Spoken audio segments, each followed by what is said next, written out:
In my mission to make every corner of the world awesome, I first began with one person, then hundreds, then thousands, and now hundreds of thousands. And that is how we will build this universe into a megalopolitan of awesome people. For much of my mission as a peak performance coach for teams and individuals, I have taken every opportunity to learn from the stories and wisdom of great people. There is so much of the universe to take from them, and this is the best way to bring these stories together, to heal, to strengthen, to awaken, to inspire, and to transform. And even though we still face difficulties of today and tomorrow, we continue to wake up and move our dreams every day with courage and strength. Welcome to Awesome People, a show that aims to shift the energy of the universe to a higher level through the work and stories of game changers and magic makers. It is our hope that through the course of a single conversation, the world moves for you, that you shine a light to stoke your fire.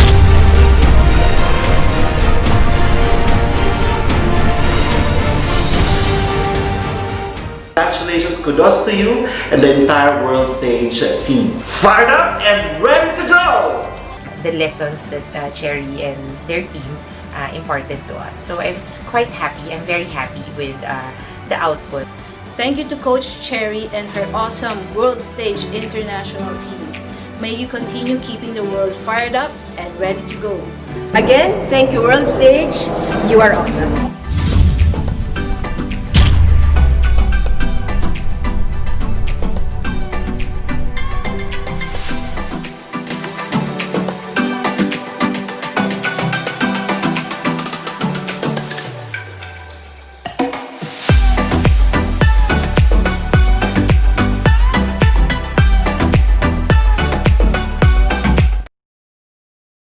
Hello, awesome people! In today's episode of Firecast Live, How to Be Fired Up 6 Feet Apart, I bring you the movers and shakers of the firewalking industry.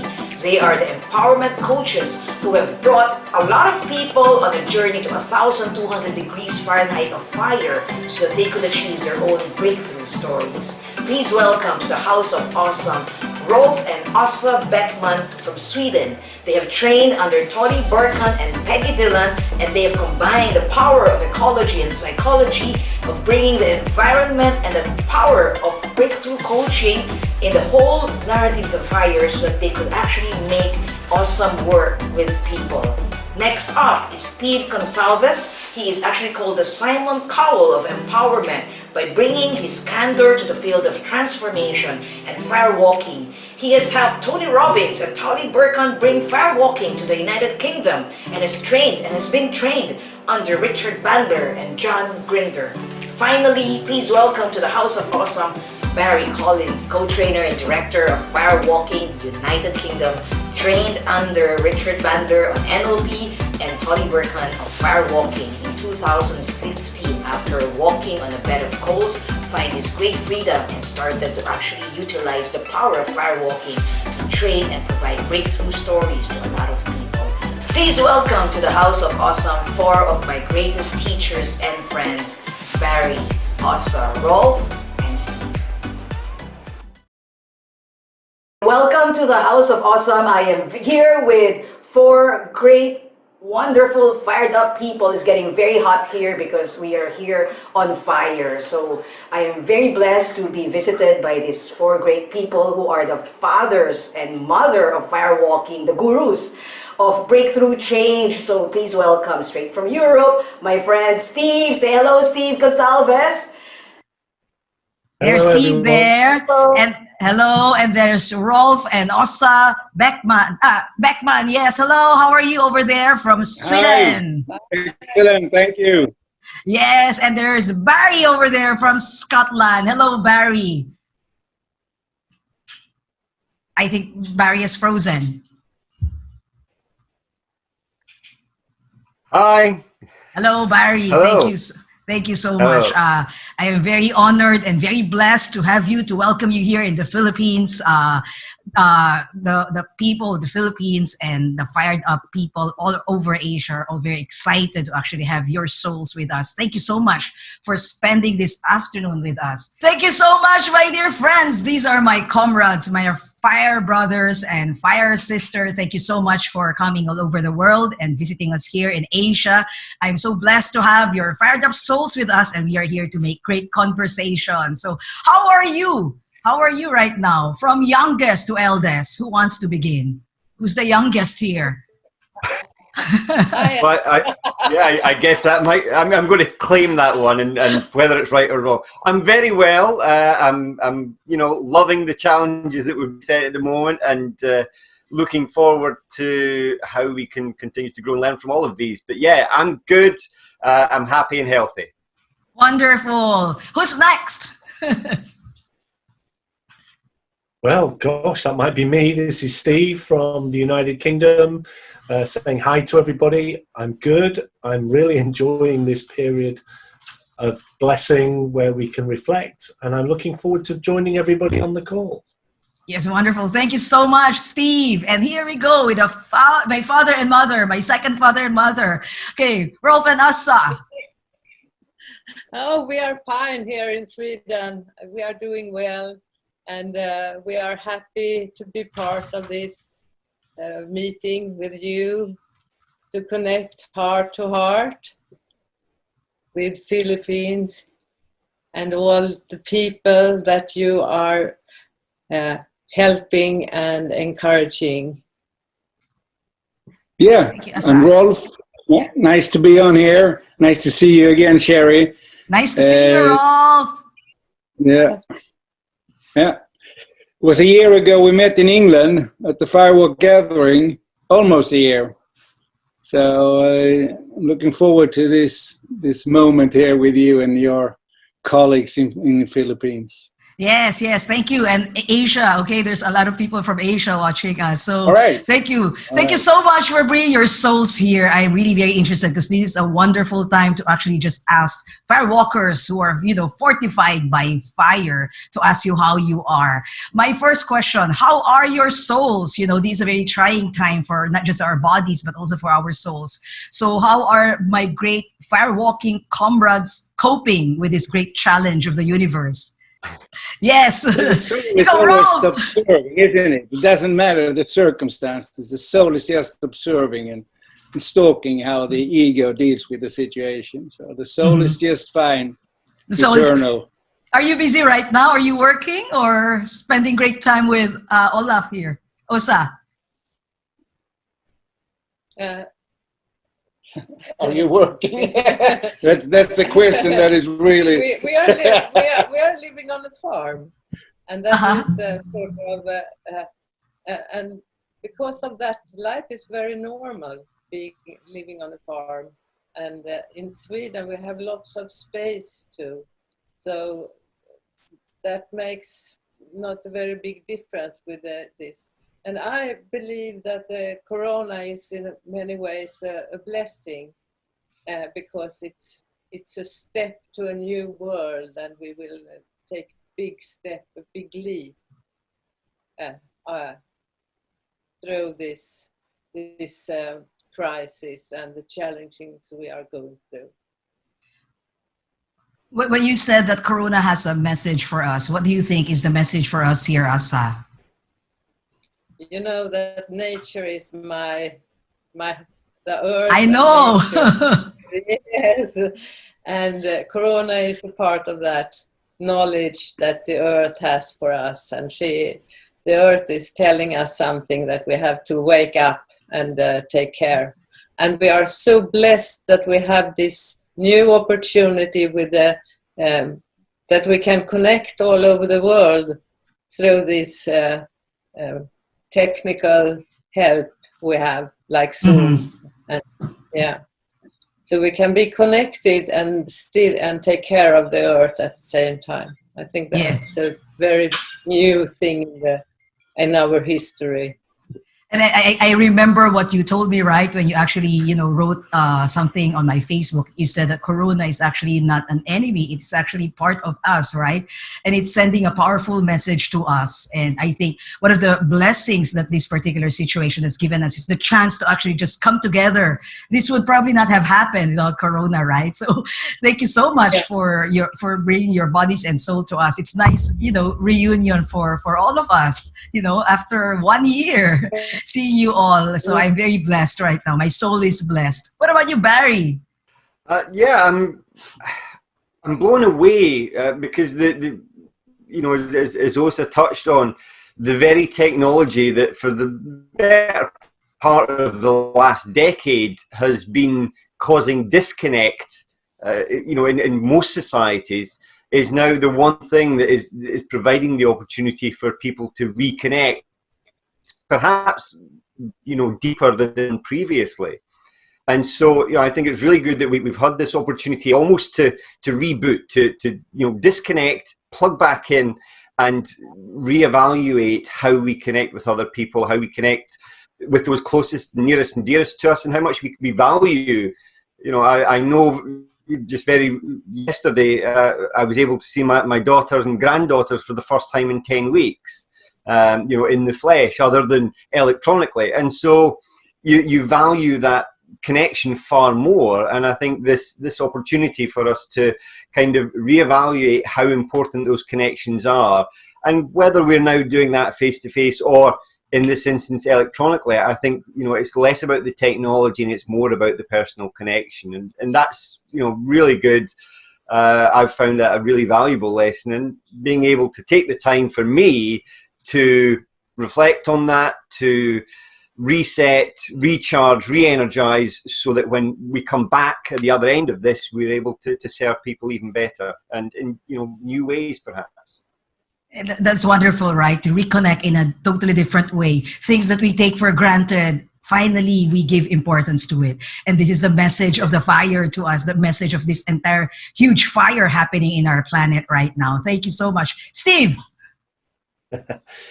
My soul is really happy right now because I was working so hard previously, and now I've had this opportunity to just settle my mind and decide what it is I want to do. And so this has provided the ideal example. I too live on a little sort of farm acreage, and so that's growing like crazy. So it's really given me an opportunity to get back to the earth and to think about what we want to be doing in the next 5 or 10 years. And so it's been actually a really great experience for me. And thanks to the work that we've done, especially with Barry, over the last 2 or 3 years, we're now in a great place to be really positive for the future. So we're doing loads of things for the firewalking community and for the people of the United Kingdom. I like that, to be in a great place to actually start to do things positively. Sometimes, we are in this, in this industry where we help souls to be positive, but sometimes with the things happening all over, we also need time to recharge. It's a wonderful time to recharge. And I'm very blessed to be with your positive souls.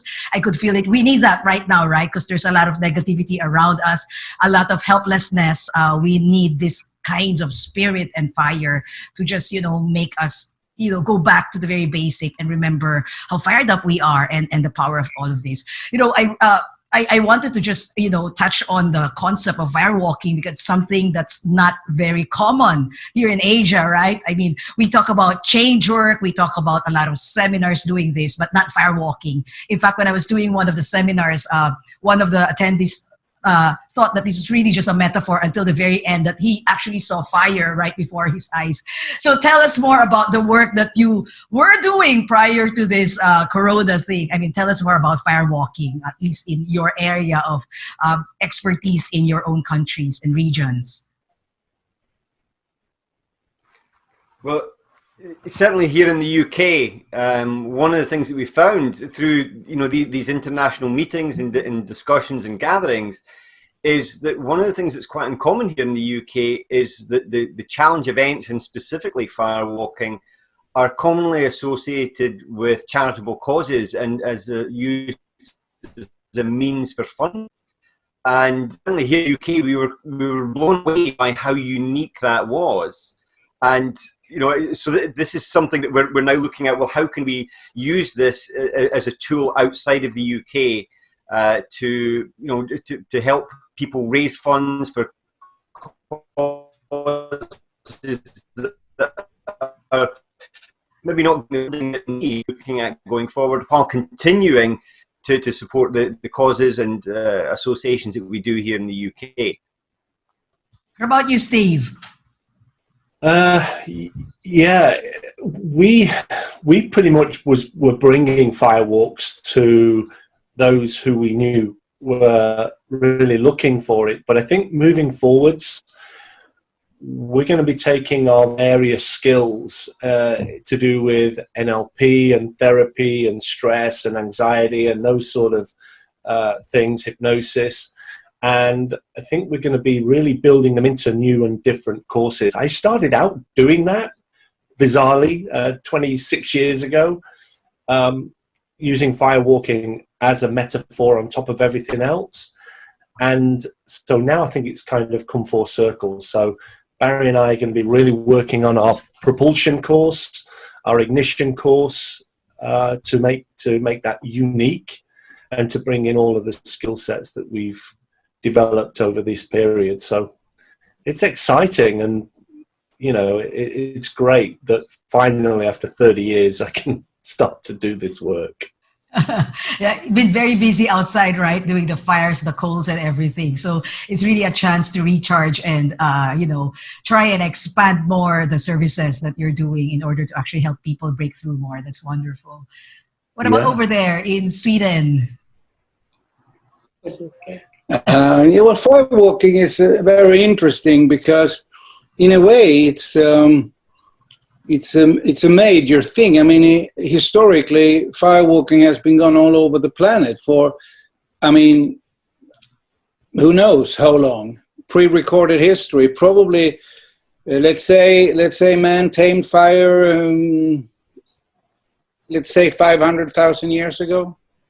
I'm sure it didn't take many generations before, as a ritual event, somebody started to dance on the coals, and it's been going on all over the planet ever since that. And now the modern form, it's just a new custom for firewalking, and in 2,000 years it will still be there. It's probably the oldest ritual alive on the planet, except maybe for praying.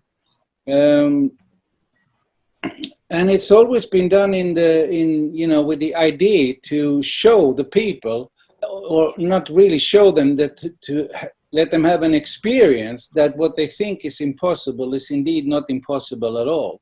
That our mind sets the limits for what's possible to achieve.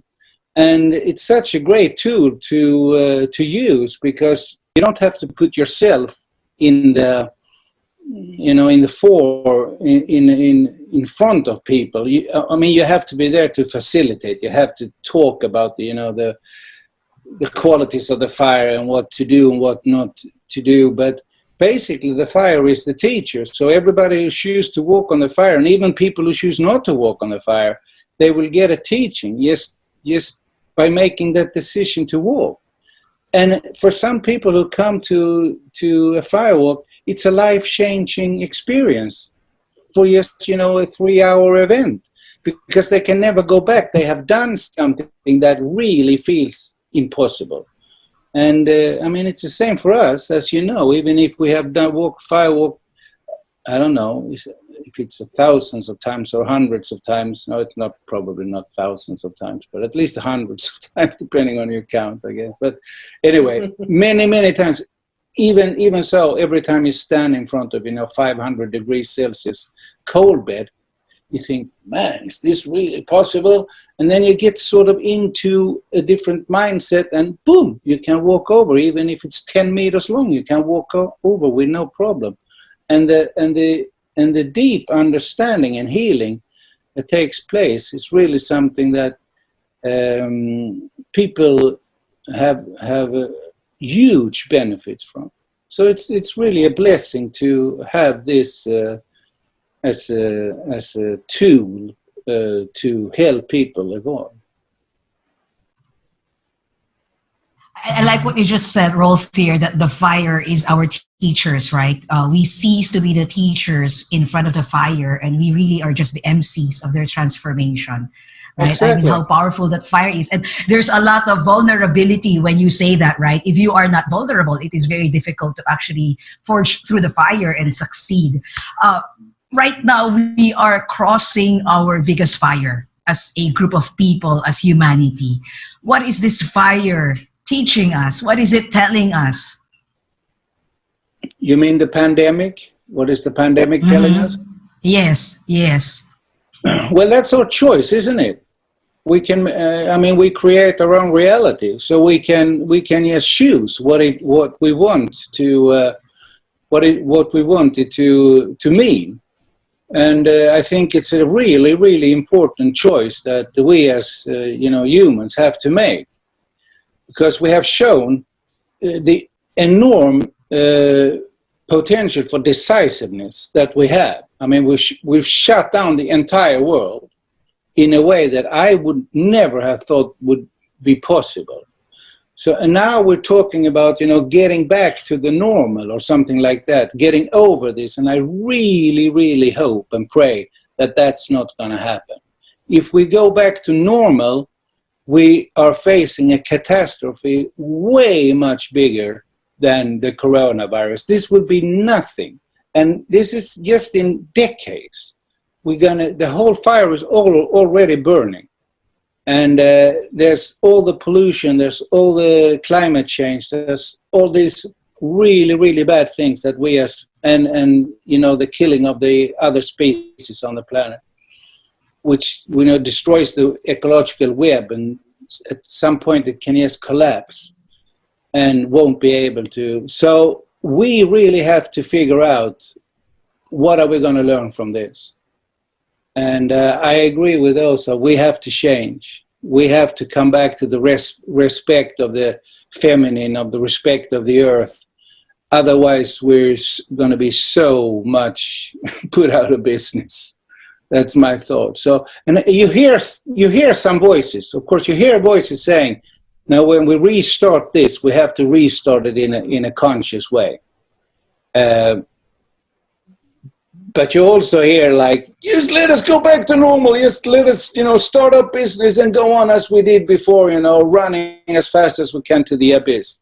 So, I don't know. This is a chance, that's for sure. This is a chance for us to realize we have to change. But if we can take it, I don't know if we're going to take it. I don't know. So there's no going back to normal, right? It's going to be different. It must be different. There is a message that this virus is telling us. We must listen. It has to be different. It has to be different. There's no going back to normal. There's no going back to normal if we want to survive. And just like the fire. Yeah. Right. And I believe that the human spirit is built to actually receive this and take this if we only listen, right? When you are forged in fire, once you've crossed the fire, there's no turning back. You become a different person at the end of the firebed. What about the message to you, Barry and Steve and Asa? What's the message of this fire to you, to this world, to our planet? Well, to continue your analogy of, this is our greatest fire that we have to cross. I've heard it said that, the fire cannot burn you. It can only burn what you are not. And I think this is a chance for us to kind of shed all those pretenses and facades and roles that we play and fulfill. And it's a chance to become, the best versions of ourselves individually and as societies, by letting go of all the mishagos, the complicated nonsense, all the things that hold us back and tie us down, so that we can raise our consciousness, raise our vibration. And I think this is part of an evolution. It has to be. you know, that we've been provided this opportunity, and you know, we have to be, you know, as firewalkers, we have to lead that revolution, and show people the way to move forward, because people will, I think, by default, unless shown an alternative, they will try to go back to what they know, what they believed was comfortable, and what they felt at home with, whether it was good or bad for them. It was familiar, it was known. And so I think, you know, we have a role to play in this, which is to show the way, to open the door for people who perhaps can't find it otherwise. For the benefit of everybody, when we talk about firewalking, this is real firewalking, right? It is not a metaphor here. These people have walked many times, hundreds of times, right, in a bed of hot fire, hot coals, right, 1,200 degrees, so their spirits are alive and strong. Their bodies are resilient, so they are built for this kind of other fire. How are we built for this, Steve? I mean, how is the human soul built? Because as a result of the firewalking, the hundreds of firewalkings that you've done. Well, one of the things that I used to teach many years ago was firewalking in the context of goals and objectives and achieving objectives, because once you've faced your fear and walked through coals, knowing that it could burn you, and even if it did, you realize that the journey through it is that much bigger than whatever fear that you were putting into it. And I think what this current situation is teaching us that we need to pass on is that people need a bigger picture, and they need longer term thought processes, because, you know, I've been here now, I think 12 years, and I've grown trees, and sometimes you have to ignore the droughts, and you have to ignore the frosts, and you have to have a longer view. And the world has got so bogged down with needing things now, and seeing things now, and hearing things now, that the news is scary. I don't watch the news anymore because it's just too scary. You know, the media is throwing all this stuff at us, and I think people that aren't us get sidetracked by the fear of everyday life.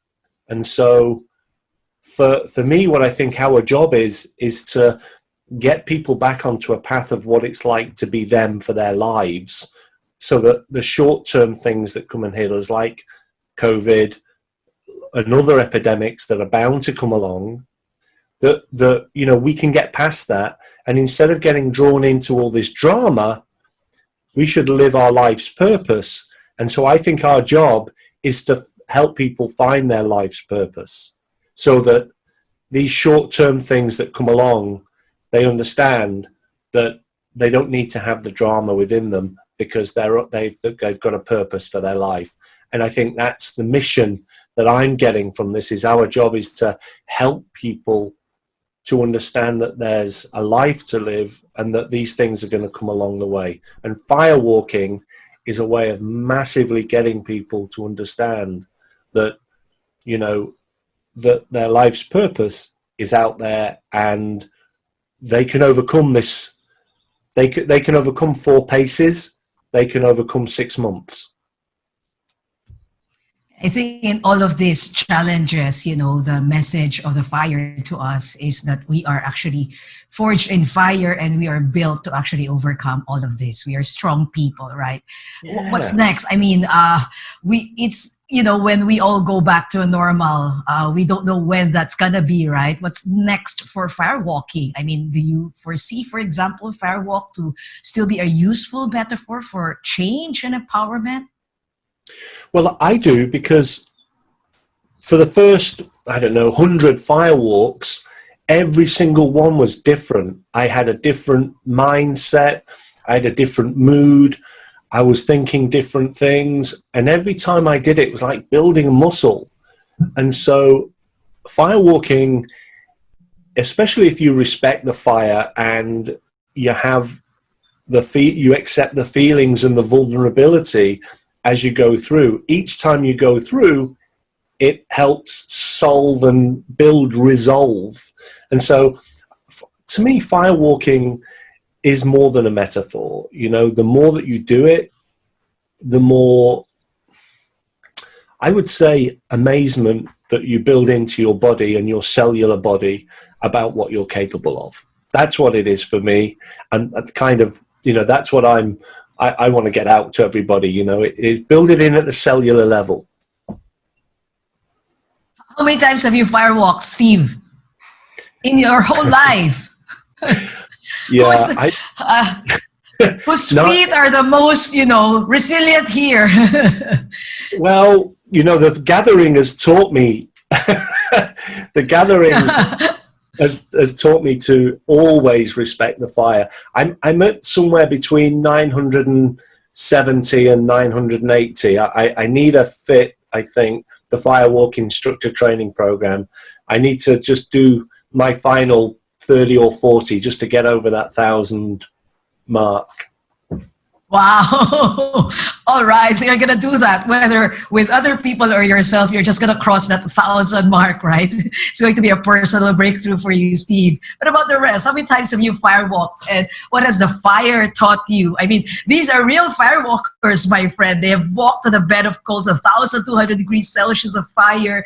Their spirits are strong, forged by fire. But, you know, these are people who have actually done a lot of breakthrough work for people, people enabling people. I'm very proud of this group. I mean, what is the fire? What is the message of this fire? And how many times have you firewalked, out of curiosity? Barry? I think at last count it was somewhere around the 350 or so. But you know, for me, it's about, you know, as Steve said, it's building that muscle, and that muscle for me is resilience. And, you know, to answer the previous question as well, which is, you know, what is the role for firewalking going forward? I think it's that people will recognize the need for that personal resilience. Those that have come through this relatively unscathed, and those that have really struggled to come through these times, either way will recognize the importance and the benefit of having that resilience as part of who you are. And so if we can provide people the opportunity to build that muscle, to develop that resilience, whether it's simply a seed in them at the moment, or if it's something, a work in progress, it provides the opportunity for them to build that resilience, so that for whatever challenges come in their life beyond, you know, this year, next year, and beyond that, they are prepared, if not specifically for the challenge, but within themselves for whatever life throws at them. To me, I don't count how many times I walk on fire, because to me, it's to meet the fire spirit is the deepest. It really connects with my soul, the fire, and connects to my soul, and that's why I don't count it. And just to be with the fire, and sometimes I walk and sometimes I just stand by and look at the fire. Yeah, I think, How about you, Rolf? I think we facilitate the firewalk between 10, 20 times every year. And I've been firewalking regularly since first time I firewalked was in 1983. But then I didn't do it again until 89. But from there on, I would say 10 or 20 times every year. But on the other hand, you know, sometimes you walk on one, if you, for instance, dance on the fire, you have a round fire coal bed, and you maybe are on the fire 100 times in one night. So it would depend on how you would count. That's what I say. I would, you know, it could be thousands of times, or it could be like 300 or 400 times or something like that. But when I was in 1965, I was 14 years old, and I was looking at television with my father, and we were looking at, you know, candid camera, the early version of you know what candid camera is, when they fool people with the setup, and and there was this sequence where they had taken out the engine of a car and pushed it downhill, so it just had enough power to roll into a gas station. And there was a woman, of course, behind the wheel, and she goes out and she knocks at she goes into the station and she says, the car doesn't work. Can you come and help me? And this guy comes out and, it's gonna help her with the car. And he opens, the car, and there's no engine. So he goes to the back of the car and he looks, and there's no engine there. So he goes and fetches Buddy inside the store, and the Buddy comes out, so, we're going to help this, and they look, there's no engine in the car. And she says, you have to help me, I have to move on, The car went just fine, and then it suddenly stopped. And so they can't find an engine in the car, and they go back into the little hut. And she's like, please help me. And they say, we can't find an engine. Then they take down the thing that says closed on the door. And I was 14, and I realized this is reality. And that's where I became a firewalker. In that exact moment, I realized this is my mission. This is what I have to do, because I realized this is happening constantly around me. In my family, my friends, in school, people, as soon as they encounter something that is not fitting into their construction or what they believe life to be, they take down that sign and says closed, and they don't want to take it in. So what we do is we try to open up again, open up, receive the mystery of life, and we use the fire so that people can understand that life is much bigger than any thought construct that we have. And this is so important, of course, because also for not only on an individual level, but we can actually change. We still can change as a species, and respect and understand that we are depending on nature and on one another instead of fighting nature and one another. So that's how we basically use the firewalk to say, hey, look, this is impossible. What else do you think is impossible? Do you think peace is impossible? Do you think it's impossible to live in a happy marriage? Do you think it's impossible to have a rewarding job? What else do you think is impossible? Walk on this fire. Maybe you can redefine what you think is possible or not. I like what you're saying, right? When we, tend to be very limited by our own mindsets and beliefs, and then you accept the fire in your life, and all of a sudden things just open up for you and new possibilities. I mean, who would imagine a person to walk on fire, right? 1,200 degrees Fahrenheit of coals, but you're able to do it. Are you still, I have a question, do you still get scared of the fire? Are you still, 1,000 times, close to 1,000 times for Steve. Do you still get scared of the fire? I would say I get deeply respectful. I never take it for granted anymore. I've tried that, and the fire taught me various lessons. So, yeah, I wouldn't say it's fear, because I wouldn't walk with fear, I don't think. I might, unless it was for an experiment, but I still get the energy, and the fire gives me the energy, but I wouldn't walk in fear. I would make sure that I get my spirit, raise my energy, get deep respect for the fire, and then I walk. And sometimes I get it wrong.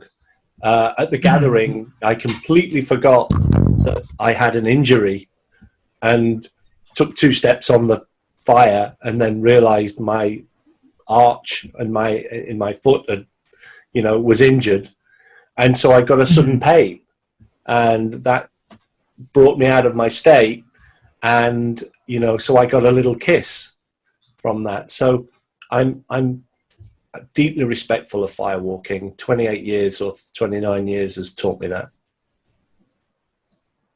I think there's also a message there, right? When there's fire and you take it for granted, you get hurt. And that's also a very important message to us, right? So we need Every to time. listen to...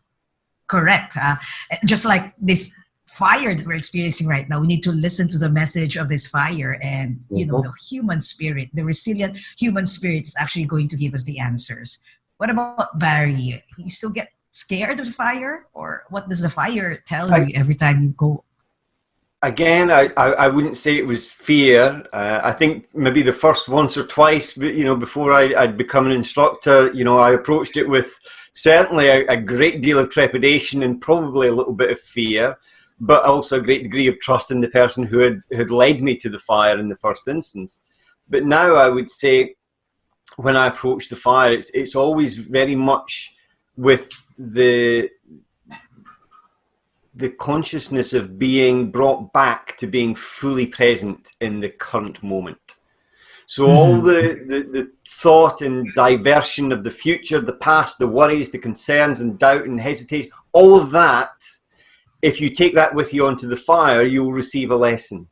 And so for me, it's very much about being in the present moment, and the fire is the way to bring you back to that moment. It requires your full attention. It requires you to be focused 100%, both on yourself and on the fire, so that you know who you are as you approach the fire, and to be, connected with your own spirit, your own authenticity, so that you are your best self when you go to the fire.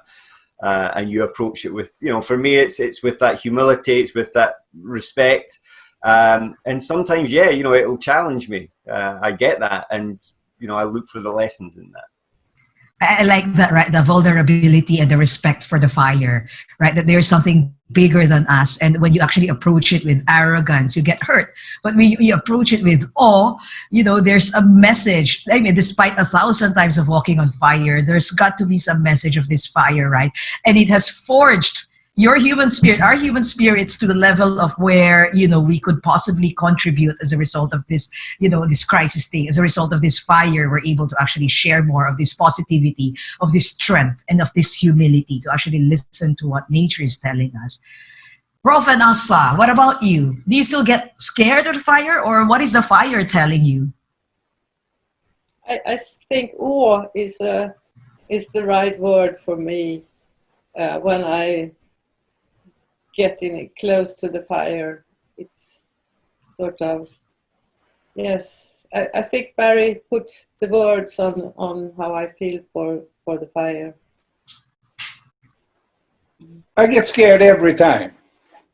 Every time. It doesn't matter that I've been in front of all these hundreds or fires. It doesn't matter.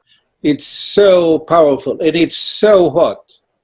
But Yes. what we teach is overcoming fear, and we're helping people, to understand fear, which is really has been sort of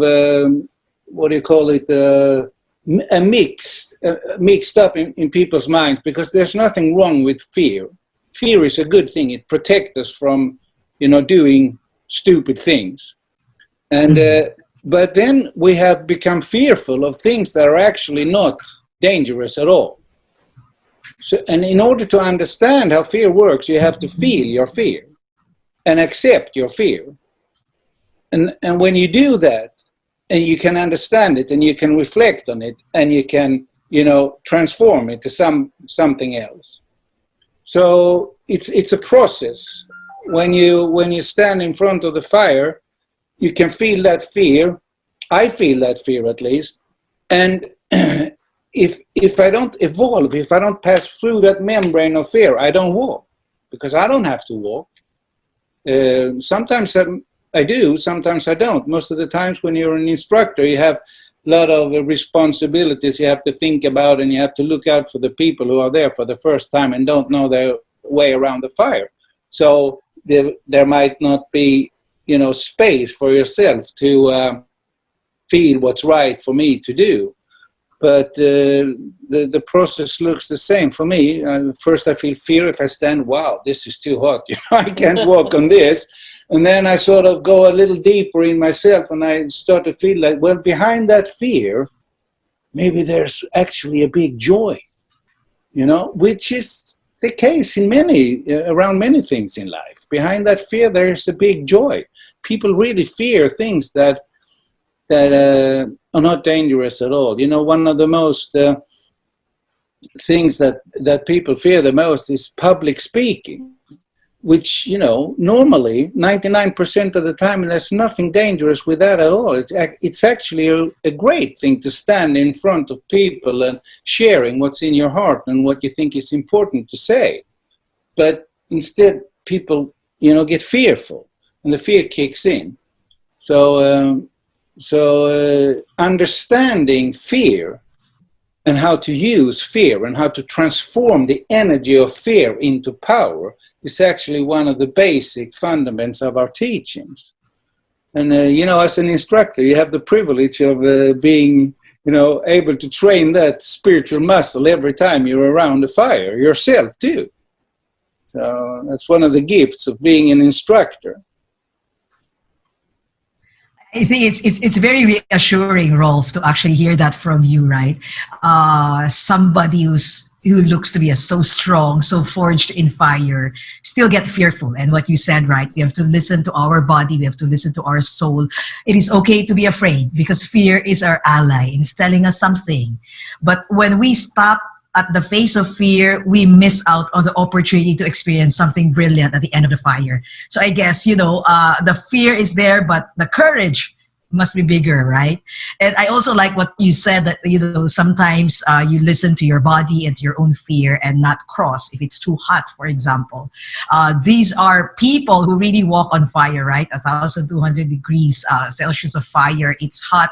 And it's just actually reassuring and comforting to hear that, you know, despite the 1,000 times, the hundreds of times that you walk on fear, that you still get scared, right? Are you scared now? I mean, with all of these things happening around the world, with businesses, you know, taking a back seat, do you even feel any kind of fear or any degree of fear in your soul? Yeah, I do, at least. As I said before, there's nothing wrong with being fearful. It's just an emotion. And there's information in the emotion. So I don't differentiate between different feelings. They're all valid. They're all good. So there's nothing wrong with feeling fear, and of course you can feel fear. I mean, my biggest fear in this situation is that we will not learn anything from it. That we as humans, the big society, will not understand that we have to change our way of living.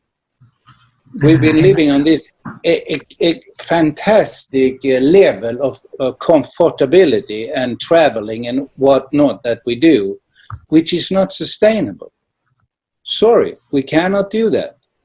I mean, if we had changed our ways 30 years ago, when the environmentalists started to say this will not be possible, we have to change. If we had, you know, changed 2% a year, but instead I get really scared when I have people talking about growth, economical growth, as the solution to the predicaments of the humans. Because human growth or economical growth, I mean, is not possible just through technical evolution and making things more effective. It is also a price for the planet and for nature. So when people think that is the solution, that we need, 5% growth every year, that really scares me a lot, that we haven't come to a bigger understanding of our predicament and what we have to do. And we can do it. I mean, we see now that we can do it. And it doesn't have to be as extreme as it is now, but we have to do something. And we have to turn too much talk and too little action around this still, and that scares me. We have grandchildren. We want to leave a planet for our children and our grandchildren. And we don't want to be the last generation. So, we destroyed the whole thing and then we died. Good luck with that. So, of course, that scares me. Yeah. Are you feeling positive about this? I mean, what is the future like for us, Rolf? I mean, hearing how, the message of the entire thing, right, to us, to humanity. Is there hope for us? Hope is a very interesting thing. I mean, hope. Hope. You need hope to summon up energy for action. If you have no hope, you don't do anything. So you need hope. So I'm hopeful against better judgment, I would say. When I see the leaders of the world today and understand that people actually vote for these leaders, they're not even dictators, on their thrones by power of the armies, but they're actually voted. People actually vote for these people, and they're just horrible people. I mean, you can just see it after 2 minutes looking, what is this? What is this person? They're just, sociopaths, just wanting power and influence. They have nothing they want to give to the people. And there's so many of them, and they're getting more and more every day, it seems, all over the planet. So how can, and there's so few speaking in the other direction. And the people, and those who do, they're not very powerful. I mean, they don't have any. But on the other hand, things can change like that. It's not much. It's not much of a rotation that is needed in the human mind to change this for the better. I mean, there's so many things going on the small scale and, maybe under the level. That's what we are doing here. There's so much of this going on all the time, all over the world, that at one point suddenly, bang, it may change. And people will say, I will not have anything to do with this anymore. We want responsible leaders who service the people. And if they don't service the people, we're going to vote them out or throw them off their thrones. So, yes and no, would be the answer. But skepticism is also a positive energy, right? I like what you're saying, that there is hope for us. There is hope for us. There's a message for all of us here. And all we need to do is to listen well to what our environment, our nature is telling us. And I guess to be forged by fire, the strength of our inner fire, the resilience, right? To get through this and, to build a better world again. So we're not going back to what the world used to be. There's no turning back, right? I mean, we're all just moving forward. It's up to us. How we manage this and how we listen to the message of the world, it's all up to us. What about Steve and Barry? What's the hope here? I mean, what is the message of this entire, pandemic telling us? And how can our fire actually, how do we listen to this fire, to our fire, so that we could actually emerge a better group of people from this pandemic? I agree with Rolf in terms of what he just said. And I think at the same time, we have to have a realization as the individuals that we are. You're doing amazing work over there and you're touching people. And I think the realization that there are billions of people whose mindset we may never get to. And these billions of people are, in the most part, unspiritual people who just want lower taxes, excellent healthcare, excellent pensions, lower taxes, iPhone. They want all of that, and they will just vote for that.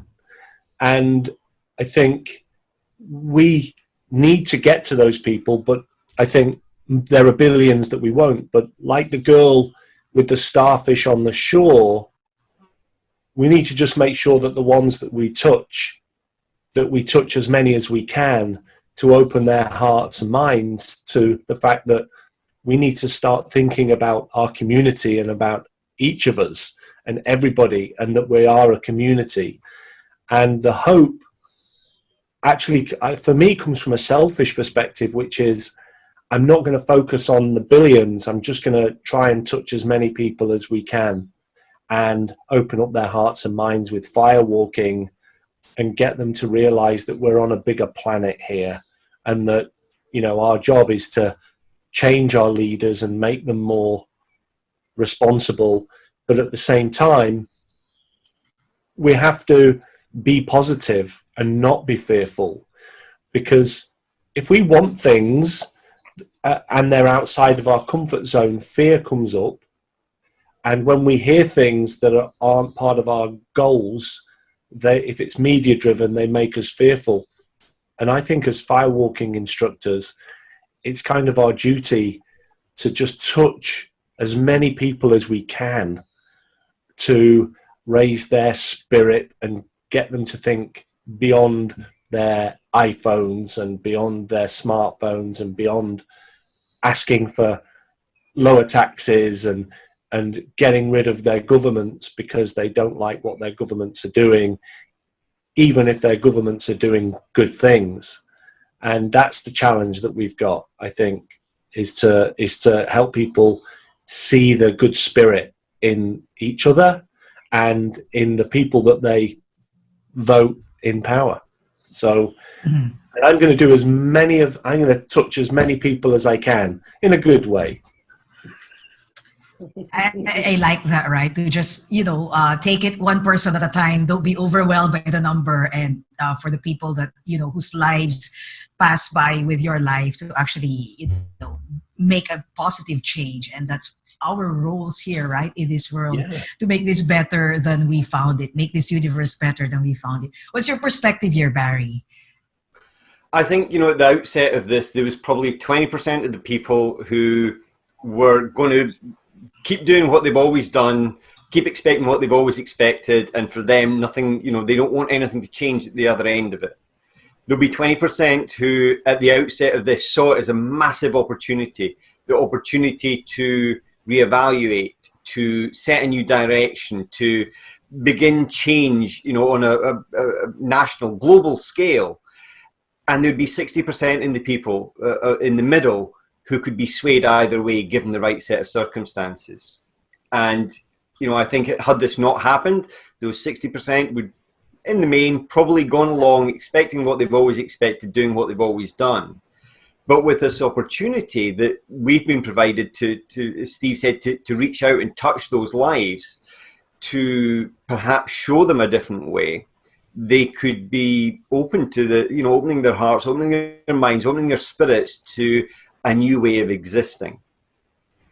And it's, as much as, I would love, as Rolf said, for something to change overnight, in an ideal world, yes, we would all get up, in a month's time and go, you know what, we can't do this anymore. There needs to be something new. But I think what this allows us to do is, if you listen to many of the leaders, they want normal to come back to whatever normal was, or their version of a new normal.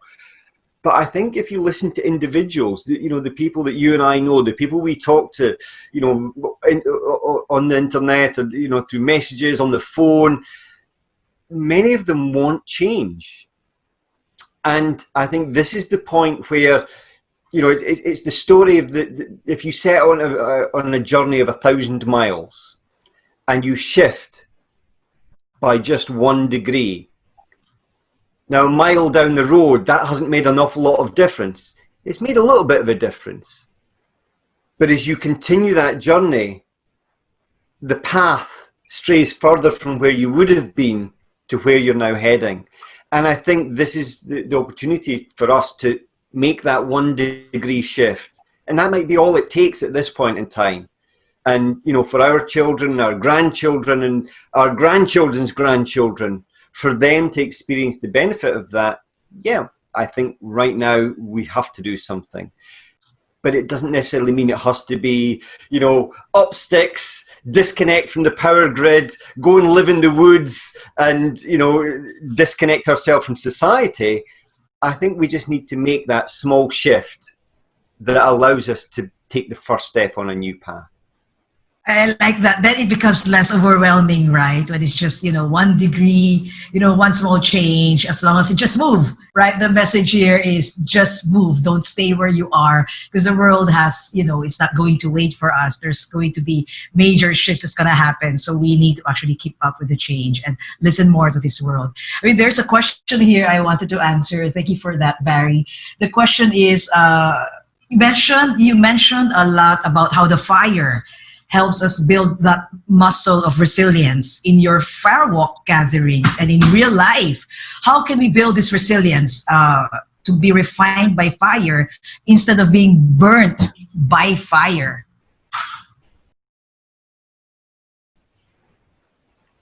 How do we build the muscle of resilience? And, sometimes when we want to just keep forging forward, we get burned by it, right? How do we make sure that we are safe as we try and change our lives and respond to the fire? I think in one sense, it's about looking at the things that challenge you. And, in my experience, I've found that people will want change because what they're doing now is no longer fulfilling them. It's no longer, bringing joy to their hearts. It's no longer making them feel connected to that which is greater than they are. And so in some way their comfort zone is no longer comfortable. And so they're looking for something else. And that can sometimes be fearful, it can be scary, it can be challenging. But as soon as you recognize that the reason you're looking for it is because you're no longer comfortable in your comfort zone, that, it's that hope that Rolf mentioned about. With that hope that you can achieve more, brings with it the energy, the motivation to step up to that challenge.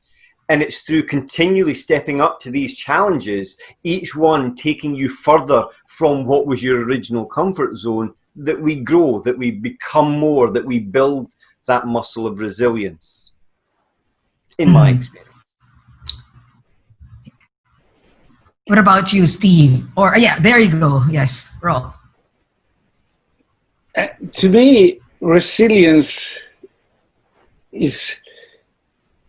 There's like different kinds of resilience. It depends on what you want, in a way. So if you just want to, if your mind is just set on survival at all costs, the resilience is not very, to me, at least not interesting. But if your resilience is based on what you want to give and your vision for life, you will have resilience against everything, so to speak, because you know what your purpose in life is. You know where you're going to go. And you know at that end of that journey awaits death anyway. But that will not make you deviate from where you're going, because your intention, you own your intention. And since a lot of people, they have no intention with their life other than to survive from almost on a day-to-day basis. They have no, deeper thought of what is my gift, what is my purpose, why am I here, and what should I give to this world. And when you have that, your resilience is when the only thing you have is survival, the idea that I want to survive because I'm so scared of dying, I want to survive, then your resilience is uninteresting, how strong or weak it is. But when you have your purpose in life and you made that, you're walking on your decision road. This is who I am. This is my purpose. This is my gift. Then, anything can happen. It doesn't matter, because I'm going to be this person anyway. I'm going to be me anyway. So I agree absolutely with what Steve said before. The most important thing we do is to help people remember their purpose in life. That it's important that you connect with your purpose, that you understand that you have a vision. Otherwise, you're just like dust under the sofa. You're blown here and there. But as soon as you realize, oh, this is me, this is my purpose, this is where I want to go, this is my vision, this is what I want to give, life changes completely. And it's not even about results. It's not even if you can, achieve your vision. It's about having that vision. And it doesn't matter if you get it or not. Because when you have a vision, you're totally rich. You live in abundance. This is my vision for life. And nobody can take it away. I like those two perspectives. Number one, if you have a vision in your life, you're rich, right? You are abundant, and that's so important right now. And the other take that I'm receiving here is that resilience is not necessarily a good thing. I mean, if it is not, if it doesn't hinge on a strong purpose, it is really nothing, right, to just be resilient. So it must come from a very strong intention. We must have pure intentions, and when our intentions are pure, I guess it's so easy to be resilient and to fight all the obstacles that come our way. And and if we know our visions and they're pure, we're just gonna know how to get there. And hopefully, as we pass through this journey of life, we make changes, we have an impact on the souls of other people so that we do this humanity some good, right? I want to ask you, do you still get scared? I mean, you look like, strong people forged by fire. I mean, are there a lot of times you get vulnerable or you get scared? Are you scared now with what's to come in our universe? No. No, I'm not scared. I'm trust. I have lots of trust that the universe is giving us what we need, and that we can create a good life on Earth. So I'm not scared. I like that. All that we need is in the system, in the universe, right? Everything that we need is present. So there's nothing more, right? Yeah. That is very powerful. What about the rest? What about our big guys here? Do you still get scared, or? I think a healthy amount of fear is natural. What I make a point of not doing is allowing fear to hold me back, to tie me down, and in some way stop me doing things that I want to do, or that I know will be of benefit to myself or others. So yeah, do I feel fear? Yes. Do I let it control me? No. Yeah, I agree, because I love that old quote. Fear is the thing that gets in the way when you take your eyes off your goals. And I just love seeing young children that are looking to overcome something, especially when they want something. They just go round it, they go over it, they'll find different ways of asking the same question, they are so resourceful. They just get it in their heads that they want something, and then they just go for it. And fear is the one thing that just gets in the way when you're really not focused on what you're trying to do. And fear of what's happening right now, it stops, it's the ultimate thing that stops you in your tracks. And I think we owe it to the people we're going to touch to embrace the possible. And in doing that, I don't worry about what I can't do anymore. There are lots of things I can't do anymore, and Barry knows most of them.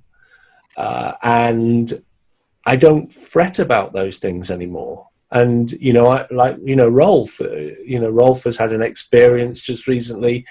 There are things probably he's looking to not do anymore to look after his health. And I don't think, the more that people get fearful of those, the worse it is.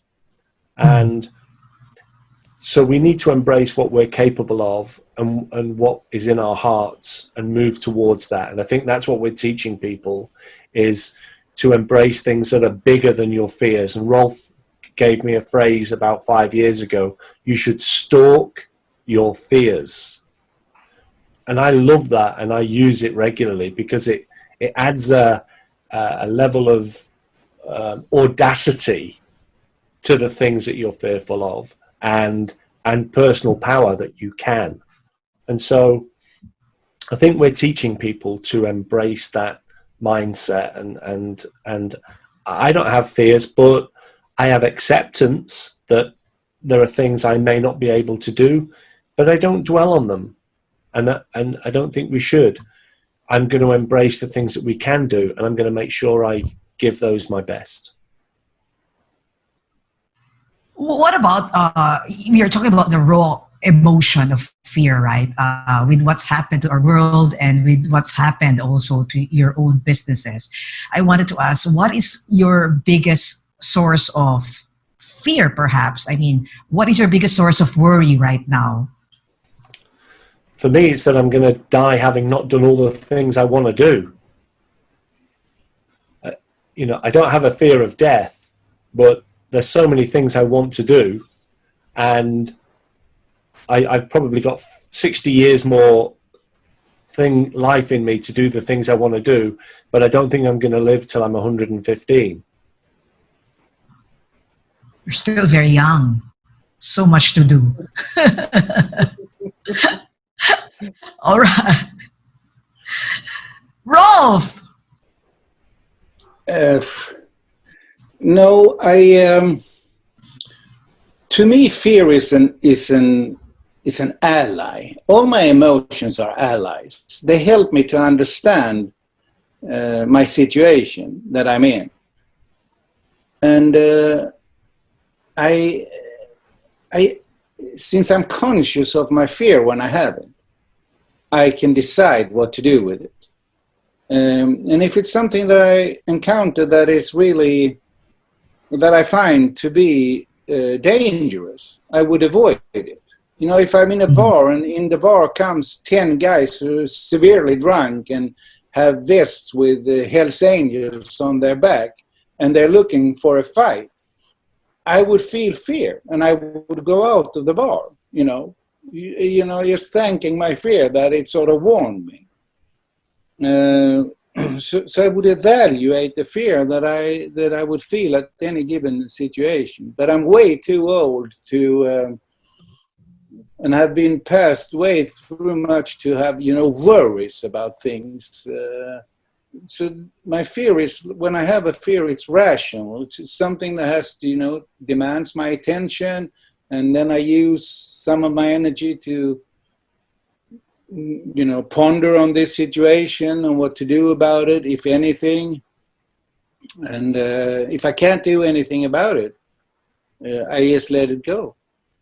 I'm not gonna spend my energy and my attention on worrying about things that I can't, not in my control. I'd rather spend my energy on, good things and nice things and things that make me, not denying problems. That's not what I'm talking about. But, evaluating a problem and my emotions around and my thoughts around that problem. And so pretty rational answer, I suppose. But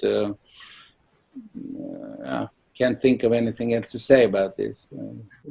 I like it because there's a lot of state management skills here, and looking at you, how you could actually find the message in all of these things happening. I like what you said, that there are no such thing as negative emotion. All the emotions teach you something, right? And until the very end, we are all students of our emotions. We need to be able to listen, to calibrate our emotions, to in our silence find out what the message of the universe is. To constantly do that, right? I mean, when we reach the end, there's nothing much for the world, for the universe to give us. And I guess we just need to limitlessly sense for the message around us. I like what you are sending as vibrations to us. It's very positive to me. Thank you, Rolf. What about you, Barry? I'm not a worrier, I have to be honest. I tend to, I look at the stuff that happens around us and happens to me, and the way that business is. And is everything perfect? No, far from it. absolutely embrace that, there are things that will challenge us and things that aren't the way that I would like them to be. And so if I can, I'll take action to change them.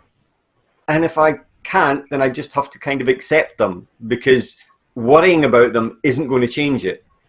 And it's putting that energy into a negative state. For me, it just doesn't make sense. So I tend not to worry. Sure, I have days where I look at stuff and go, no, this isn't the way it needs to be. We need to do something. I need to change something. I need to take action. But the action is not worrying. For me, it's I've done my share of worrying. I've done my share of spending time with my head in my hands, thinking about all the possible things that could go wrong. And it must be a really good skill, because none of them ever happened. So I must have been really good at it. But no, I don't worry. I think the fire has forged you to have spirits that are strong and resilient. My last question: Do you ever have bad days? Do you wallow? Are you human? Yes. Oh yeah. There are days. Well, I'll tell you what. The bad days are far fewer now than they were, before I got into this field. And I think it comes from not just from firewalking specifically, but from self-awareness and recognizing the choices that we have in life. That when you wake up in the morning, you have a choice every single day. And it's when you're oblivious to that choice that you just get carried along on the river of life, and it takes you where it takes you. But when you wake up in the morning and you recognize your own ability to be self-aware, to go, do you know what? Doesn't matter what life throws at me. I'm going to make today. I'm going to have a good day today. Even if it challenges me, even if I'm fearful, even if it doesn't turn out the way I expected, I'm going to have a good day. And I think it's that level of self-awareness, of recognition of the choice that, makes the bad days far fewer. And yeah, sure, there'll be moments where I find myself going, oh, wait a minute. What am I don't need to be doing this. And so I've found that moment of choice again. What about you, Steve? Wonderful. Thank you. Do I have bad days? I think I do still have bad moments where I'm maybe so focused on what I want short term and long term that I let the frustration of not getting that in the moment get to me. So I think maybe as I've got older, I've got into bad moments, but I've learned as well, and we teach this, is your number one role is to be a human being. That's your number one role. Then you can be a firewalking instructor or a doctor or a dentist or a teacher or a mother or a father, but be human, accept your humanness. And so I think every now and again things don't go the way that I want. And so I probably have a little bit of frustration, but I just need to take a walk 50 meters from where I'm sat at home, and I realize how blessed I am. Just nature. Normally, things are very close to you that can just help you release how you're feeling. I'd love to come to the Philippines and see, what nature there is there. But I took some pictures this morning on Facebook, and just melted my heart. So I think I do have bad moments, but I get rid of them pretty quickly. Yes. Not to wallow, right? We're going to make that happen, Steve. We're going to bring all of you to the Philippines. I mean, when the time is right. I mean, when we are ready, we're going to do a lot of firewalking together. I think that will be really fun for us and for the people who participate in that. And I think you all have wonderful stories to share, and we are bound to just grow listening to your stories. Rolf and Asa, do you get scared? Are there still fearful bad days for you? Crash days? Not very much, I would say. I'm. I try to be aligned, and as Steve says, I go out in nature, and as soon as I'm in nature, I get balanced again. So I trust the life force inside me, and I'm so happy for every day I'm on this planet. I know that this is for it. I think it's a magic that I was born and I have this life, and I really love to be a human. It continues to be magic and a miracle, right? That we are here strong. Rolf. Now, there's no such thing as a bad day. I wouldn't even understand what that is. That doesn't mean that I feel, I can feel or have thoughts or feelings that people would label bad, but I would never, ever label my inner process bad. That is like not a healthy thing to do, I think. I accept every emotion. I accept every thought. Doesn't mean that I act upon them, of course not. But I accept them as me. It's my process. So sometimes life is very hard and very full of tragics. People die, people betray you, your plans fall like nothing to the ground. And if that's what you mean with feeling bad, then of course I feel sad. I can feel angry. Somebody stepped on my toes. I can feel scared if something dangerous comes my way, but these are not bad things. This is my process, and I love my process. I love my life. I love every moment. I respect myself for being who I am and having this process. Not that it's without fault. I mean, sometimes I'm really stupid and don't understand what goes on, but that's also me. That's also me. And I have a right to do this. I don't have a right to do anything. I don't think. I should be responsible in my actions. I should be responsible with every word, with every gesture, with every look at anybody. I should be responsible. But my inner process, I'm entitled to, do whatever. That's just me going on. That's just me being alive. I like that. And I guess if you're able to actually, get the message of this process, everything becomes resourceful, right? Even our bad emotions are helpful to us if we know how to actually, utilize the message of these emotions and, just get better. I like it. What is next? I mean, I know I said that last question. What is the future of the firewalking community? I mean, where to now? Where is this fire leading us? I know certainly for me, it's continuing to reach out to people to bring people to the fire. Rolf touched on it. 500,000 years ago, man tamed fire, and since then, communities have gathered around the fire. It has been a way of healing, a way of bringing people together, as a way of joining people in celebration, in community, in togetherness. And I think it's going back to that in some way, but also translating it for the modern world. And so continuing to take the fire to as many people as possible. Through, if firewalk is not the answer, if it's not possible to take it in another way, right?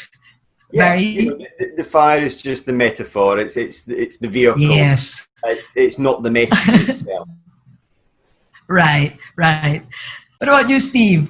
Well, I don't think that firewalking is the only way that people can connect with the spirit and the heart and to move more gracefully through the world with a society of thinking.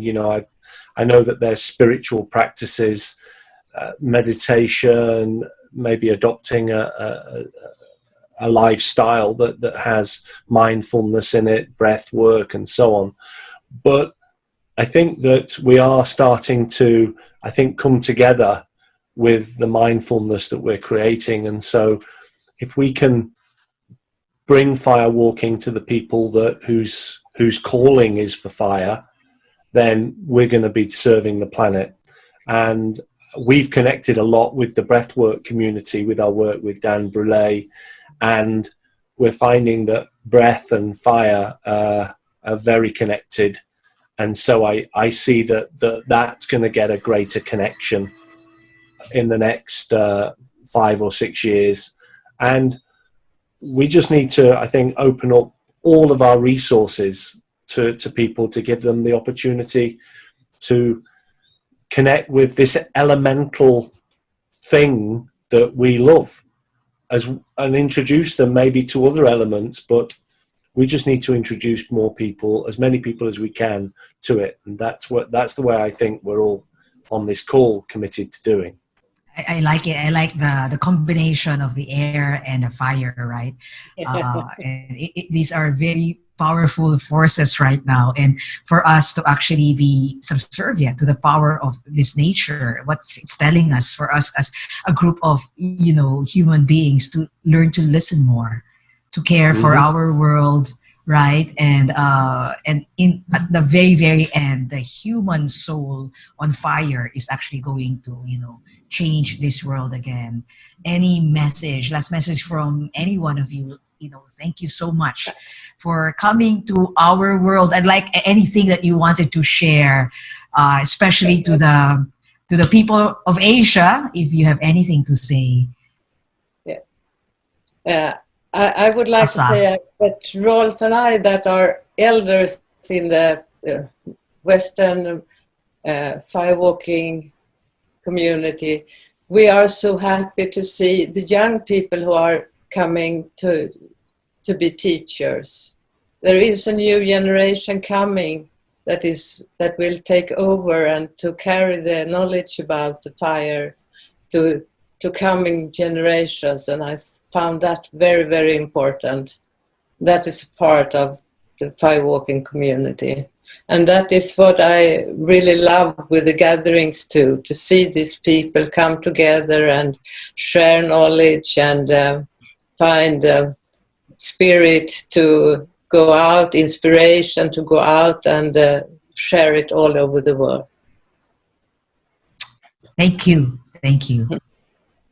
Firewalking is a very, very old ritual, and it's been and it is all over the world. Everywhere we go in the world to do a firewalk, we try to connect with the local traditions of firewalking, and everywhere we go we find not necessarily a local tradition of firewalking, but a local tradition of using fire for spiritual reasons.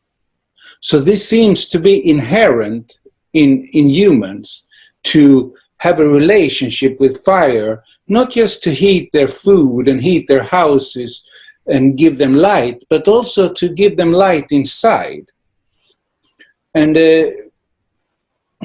so this will, I think, as long as there will be humans, this will continue, this will go on.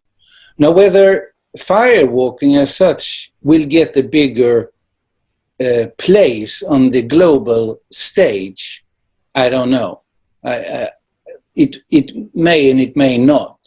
It will always be there as a river going through the human territory, but if it gets bigger and more acclaimed and celebrated, I'm not sure. But I know I want that, because what firewalking gives to people is an understanding of the importance of following your heart. We have this phrase, at least in Sweden, that people get burned out. And this is because they're not following their heart. They're way too much following what they think is their reason. And they have no balance between their reasoning, their intellectual capacities, and their heart. So they're not trusting their heart. And what firewalking does is it's opening up people's hearts, because they have to make that decision. They cannot make that decision to walk on fire with their reasoning. They have to make it with their heart. So that's what we tell them at the firewalk. If you want to walk, listen to your heart. If your heart says yes, you're going to be fine. If your heart says no, don't walk. So everybody gets a connection with their heart at that moment. And a lot of people takes that with them for the rest of their life. And so, yes, it would be fantastic. And I think that firewalking played a bigger role in society on a global level. And I think one step that I'm working for in that direction is that all the firewalking schools come together on one level, on an umbrella level. Because every school, there are maybe 4 or 5 or 6 major firewalking schools, and every school has a little perspective of their own, or an emphasis, I should say, not a perspective, but they have an emphasis that differs.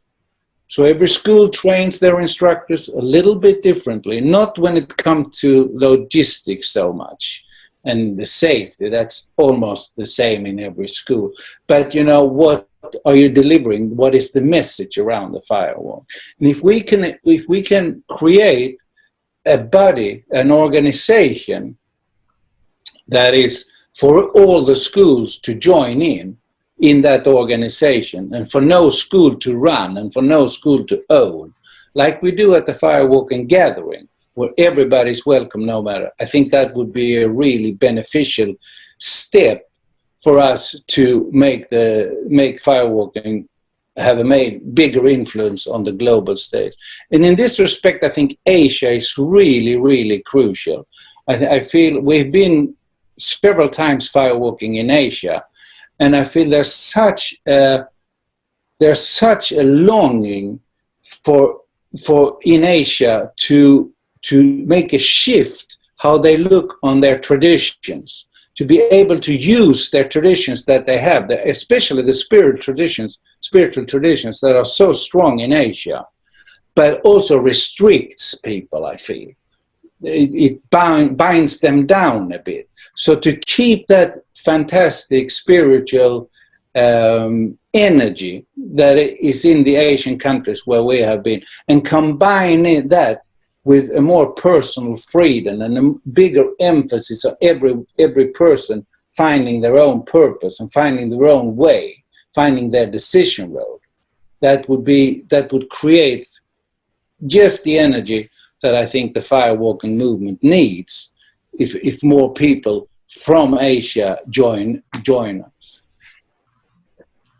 And I look forward to, you coming back to Asia. We're supposed to actually meet in Sri Lanka, right? But we didn't have that chance. But we will find the perfect time. There's always a perfect time for our energies to recombobulate. Yes, and I look forward to that. There's so much to look forward to. Okay, Steve and Barry. One thing you mentioned too was about a message to people of the Philippines. And I don't know if you're aware, but here in the UK, we have a special affinity with the Philippines, and especially in the healthcare sector. Many Philippines come over to the UK and work in the NHS or work in the hospice care sector. And so if there's a message, it's a message of gratitude and thanks to your brothers and sisters over there. And if we can help them, they can reach out to us, and we'll do whatever we can to help raise their spirits while they're raising the spirits of people over here who really need their help. And that embodiment of care is obviously part of the psyche, and we love it and keep it and share it. And if we can help you, your fellow countrymen and women, to share it, let's do it. that's so empowering to hear, right? And I receive on behalf of all the Filipino, health workers in the UK, to receive that message of thanks on behalf of them. So thank you for the generous words that will uplift our spirit. We'll continue serving, in any way we can, and to actually merge our strengths and our spirits together to get through this test. We have the test of the human spirit, and I know we're all going to actually, end up victorious here. Thank you for that touching message, Steve. Barry, anything? One of the things that has always struck me about the firewalking community is how inclusive they are. I've been involved in other communities where there was a lot of ego and a lot of division within the groups. But one thing about the firewalking community that it continues to amaze me is how inclusive they are, and how nurturing and caring and supportive the community are, regardless.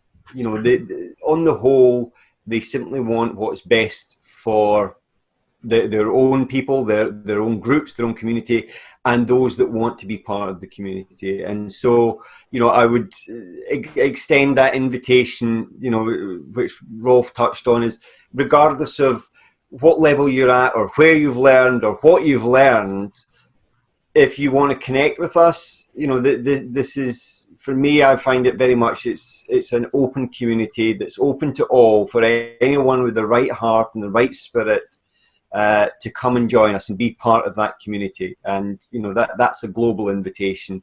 It was extended to me, and I've taken it up, and I continue to spread it. So yeah, come and get in touch. We would welcome the contact. Thank you. And on behalf of a lot of people here in the Philippines and Asia, we receive that energy. And definitely, I will be helping in expanding this level of energy, right, to reach to as many people as we can, because we need this, especially at this point in time where the human soul is being tested. We need us to be forged in fire, to truly believe that, we can and we will be victorious in the end. But we need to listen to the message of this world, to the message of Mother Nature to us, and come together and work together. Thank you so much. Thank you so much to my brothers and sisters in fire. Thank you for making this possible. This has been a very soulful conversation. I love that, after a year, I see you all again. This doesn't feel virtual at all. I could feel your energies and your spirit, and I thank you. You are the elders of the firewalking community, people I look up to, and I will always seek your advice. And I hope that the firewalking spirit continues to forge strong, and that we will be a force of change as more and more people receive this message of hope and message of unity. Thank you so much. Thank you so much for coming to Asia, coming to the Philippines. This is a very soulful conversation. I look forward to the day that you could come and visit me here, or to the day that I could come and visit you there in the next Firewalk gathering, which is going to happen where? Spain. In Spain. Spain next year, I guess. Spain next year, right? Spain in November, we still hope. We still hope. Okay, Spain in November. Thank you so much. Thank you so much. This is a spirit-filled conversations. I'm sure we're going to actually, learn a lot from you, and you've given a lot of yourself to the people here in the Philippines. We need to receive this energy so we could give more energy back to you. Thank you. Thank you, Cherry. Thank you for having us. Great. Thank you.